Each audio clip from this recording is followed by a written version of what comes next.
Un jour, Abraham se tint devant Dieu avec une question profonde dans son cœur: « Seigneur éternel, comment saurais-je que je posséderai ce pays ?» Genèse 15. Dieu ne lui répondit pas par un long discours, mais par un acte que Abraham comprenait très bien. Car dans sa culture mésopotamienne, lorsqu'on faisait une alliance, on ne signait pas un document, on versait du sang. Dieu lui dit: « Prends une génisse de 3 ans, une chèvre de 3 ans, un bélier de 3 ans, une tourterelle et une jeune colombe. » Abraham obéit. Il prit les animaux, les coupa en deux et plaça chaque morceau l'un en face de l'autre. Il savait ce que cela signifiait: 2 personnes allaient marcher entre ces animaux, jurant de respecter l'alliance, au prix même de leur vie.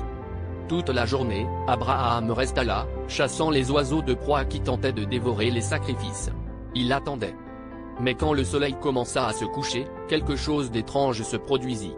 Un profond sommeil tomba sur Abraham, accompagné d'une grande frayeur et d'une obscurité épaisse.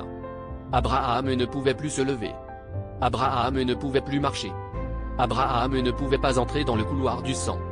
Alors Dieu parla, annonçant l'avenir de sa descendance, l'esclavage, la souffrance, puis la délivrance et la richesse. Et au moment où la nuit devint la plus sombre, un événement extraordinaire se produisit. Une fournaise fumante et des flammes de feu apparurent. Et Dieu lui-même passa entre les animaux partagés. Ce soir-là, une alliance fut scellée. Mais un détail bouleversant demeurait: Dieu marcha seul. Ce jour-là, l'Éternel fit alliance avec Abraham et dit: « Je donne ce pays à ta postérité. » Normalement, une alliance engage 2 personnes. Mais Abraham n'avait pas marché.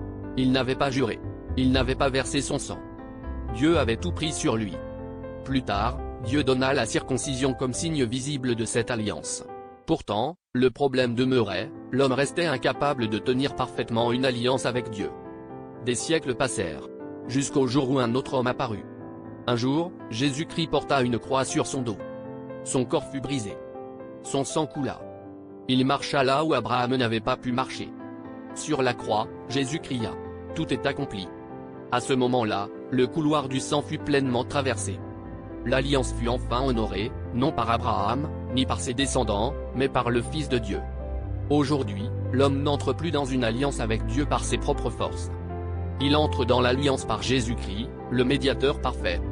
Car ce que l'homme n'a pas pu faire dans Genèse 15. Christ l'a accompli une fois pour toutes à la croix. Si tu confesses Jésus comme Seigneur et Sauveur, tu es sauve.